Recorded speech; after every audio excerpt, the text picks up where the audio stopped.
The information leaked.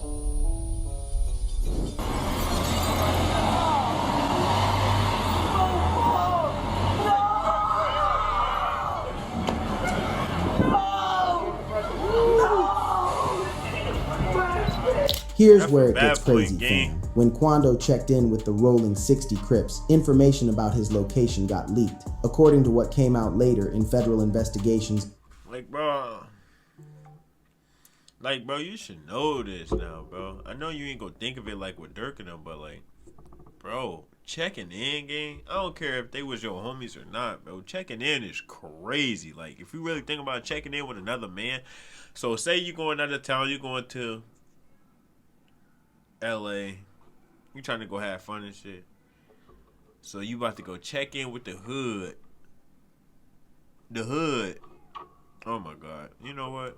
Bad bitch trying my bed. Trying to do that cause this bitch be whack. I just fucking out the Ukraine. Bitch come through, she gon' throw shit back. Let me talk about brother got the bag. When now he ain't even have bite.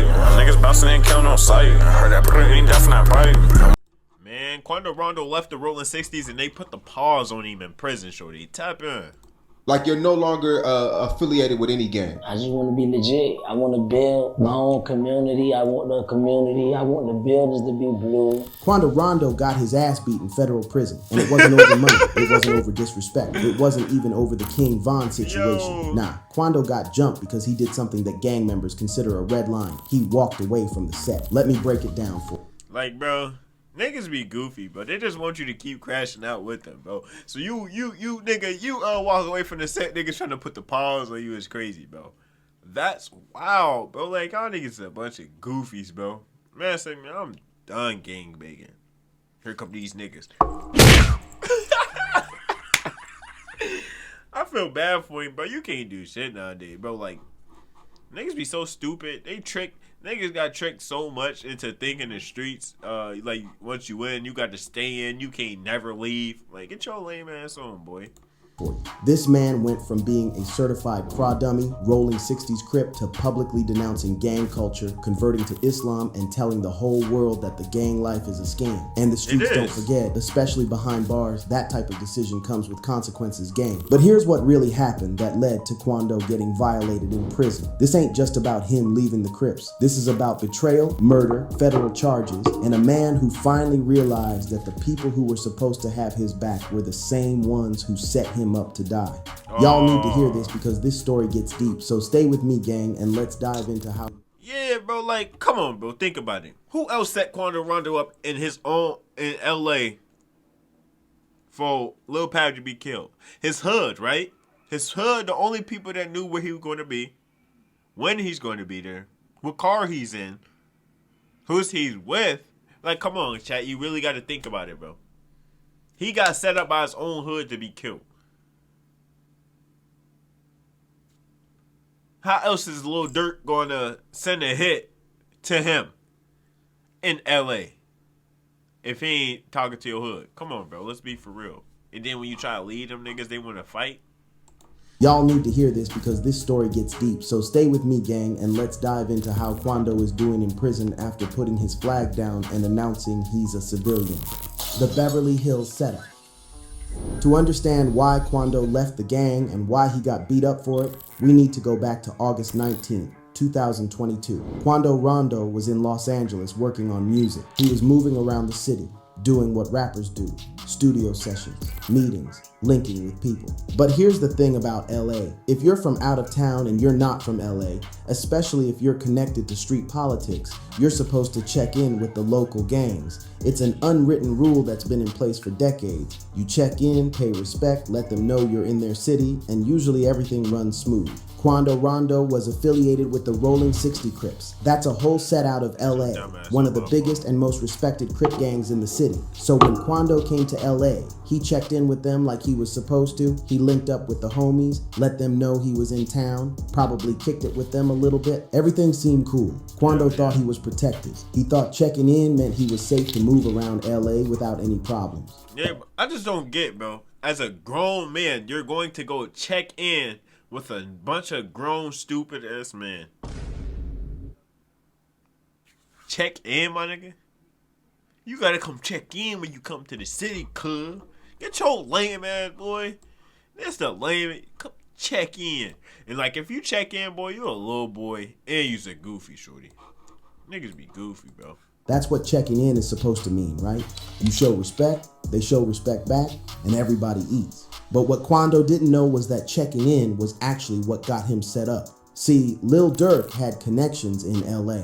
Deep connections. We're talking about real relationships with Crip gang members who had power and influence. Durk wasn't just some rapper from Chicago trying to move around LA. He was locked in. He had history there. There are throwback pictures of Durk with Brick Baby, a known LA Crip with serious street credibility. These weren't just photo ops for the gram. These were real relationships built over time. And when Durk wanted to get revenge for King Von's death, he allegedly had the connections to make it happen. Now let's back up even further so y'all understand why Durk wanted Quando dead in the first place. November 6th, 2020, Atlanta, Georgia, outside the Monaco Hookah Lounge. King Von, Lil Durk's best friend, his brother, his artist, got into an altercation with Quando Rondo and his crew. The details of how it started are disputed, but what's clear is that Von and his people approached Quando and his people, and things got physical fast. During the fight, shots rang out. Quando Rondo's homeboy, Lul Tim, pulled out a gun and shot King Von multiple times. I just don't understand this though, bro. Like, King Von, bro, what is you doing? You go up on a nigga and start punching him out of nowhere, you know, and you in Atlanta, you know everybody got their pipe on him, so forget that. Forget that part. Going to punch on a nigga anyways, it's like crazy to me, bro. Like, what is you doing? Hell no, bro. Von died from his injuries. Lul Tim would later claim self-defense, saying he was protecting Quando from Von's attack. And legally, that defense apparently held up because Lul Tim's murder charge eventually got dropped. But none of that mattered to Lil Durk. Legal self-defense or not, his brother was dead. And in street politics, somebody gotta pay for that. The streets don't care about what a judge says. The streets have their own code, and that code demands blood for blood. So for almost 2 years, Durk allegedly plotted his revenge. And when Quando came to LA in August 2022 and checked in with the Crips, that's when Durk allegedly saw his opportunity. The information leaked.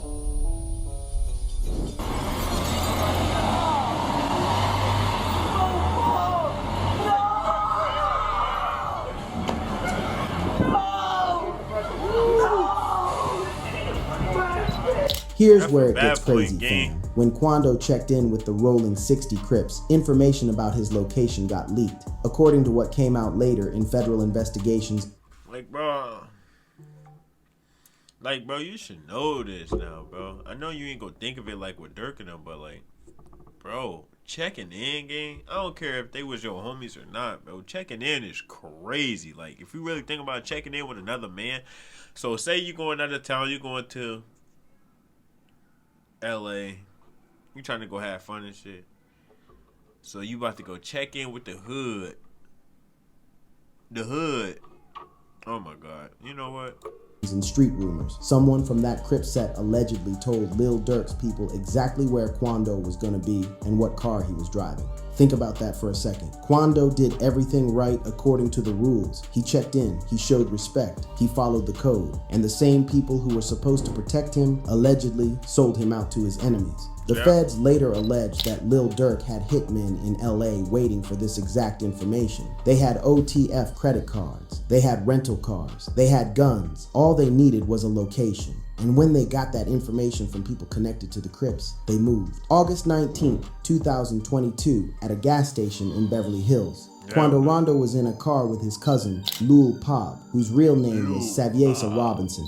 They pulled into the gas station, probably just trying to fuel up, not thinking anything was wrong. That's when an SUV pulled up. Multiple shooters got out. They knew exactly which car Quando was in because they'd been told. They opened fire in broad daylight, multiple shots, professional execution style. Lul Pab was hit multiple times. He died from his injuries. He was only 24 years old. Quando Rondo was also shot but survived. The shooters fled the scene. But here's what really messed Quando up mentally. It wasn't just that his cousin got killed. It wasn't just that he got shot. It was finding out how it happened. When the details started coming out, when people started talking, when the feds started building their case, Quando realized the truth. The rolling 60's Crips, the same gang he checked in with, The same gang he was affiliated with had allegedly given his location to his enemies.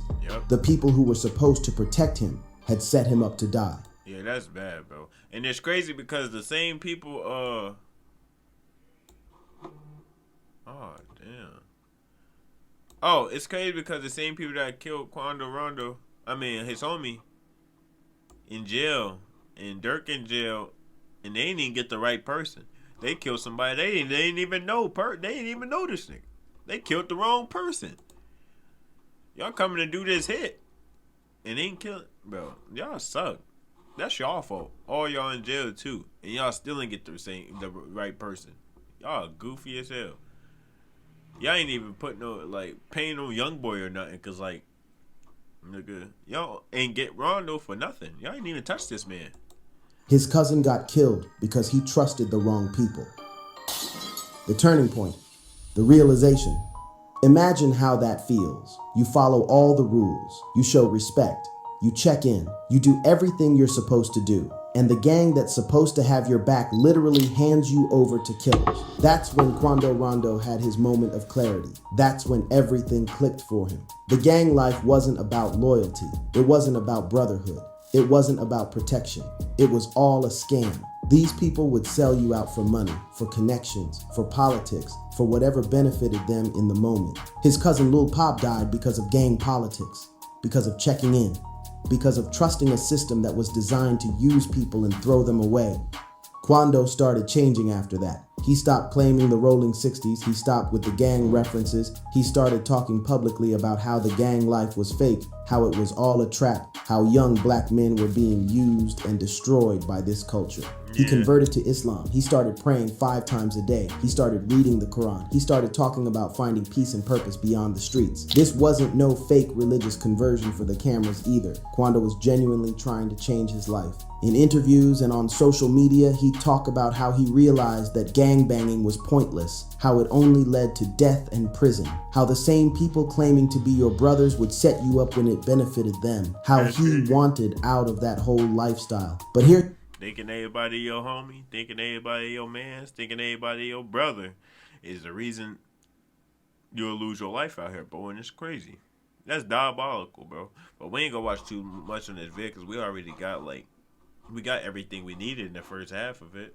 But I'm gonna keep watching. I'm gonna give it 13 minutes. here's the problem with leaving a gang, especially a gang as big and organized as the rolling 60s Crips. They don't just let you walk away. When you're in, you're supposed to be in for life. Leaving the gang, especially publicly denouncing it, is considered one of the worst violations. Look at these niggas, bro.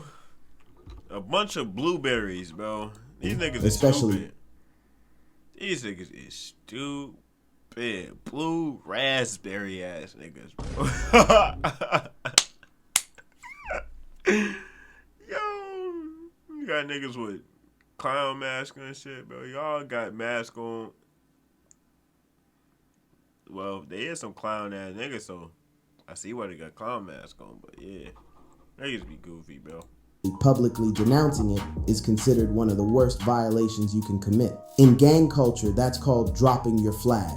And depending on the set and the circumstances, that can be a death sentence, or at minimum, you're gonna get violated. You're gonna get... These niggas lame as hell. It's a death sentence, or you get violated. Like, bro, dropped your flag. You trying to change your life, niggas.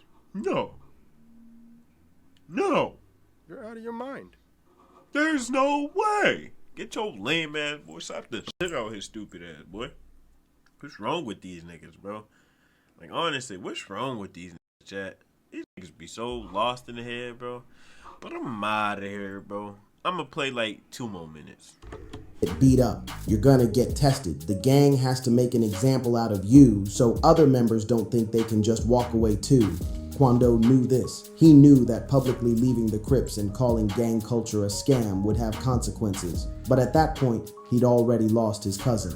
He'd already been shot. He'd already realized that staying in the gang would probably get him killed anyway, so he chose to take his chances as a civilian. The federal charges. But that's not even the crazy part. While Quando was dealing with all this, recovering from getting shot, mourning his cousin, leaving the gang, converting to Islam, the feds were building a completely different case against him. December 2023. Quando Rondo got hit with federal charges: conspiracy to possess with intent to distribute marijuana and conspiracy to possess with intent to distribute controlled substances. They added that marijuana on there. Is crazy. Well, he probably does that mean he trying to sell or something? Federal drug charges that carry serious time. Now here's what's wild about this. Quando wasn't actively involved in the drug operation that got busted. He wasn't out there selling drugs. He wasn't transporting them. He wasn't managing the operation. But the feds charged him anyway because he knew about it and didn't report it. Let me break down how federal conspiracy charges work for y'all who don't know. In a conspiracy case, you don't have to actually commit the crime yourself. You just have to know about it and take any action that could be seen as furthering the conspiracy. Even just not snitching can be seen as part of the conspiracy in the feds' eyes. People around Quando were moving drugs. They were part of his crew, his circle, people he was close with. The feds had evidence that Quando knew what they were doing. And because he didn't report it to authorities, because he kept quiet, they charged him as part of the conspiracy. Think about the position that put him in. He just publicly denounced gang culture and said he was done with the streets. He converted to Islam and was trying to live right. But now he's facing federal drug conspiracy charges for not snitching on his people. And here's the thing. So this nigga got a conspiracy for not snitching? So you mad at this nigga because you ain't doing your job right and you can't find out what's really going on? Oh, alright. You niggas is fucking. I hate these police, bro. You go to jail because they ain't trying to do their job. They want to make it easier. Get your lame ass.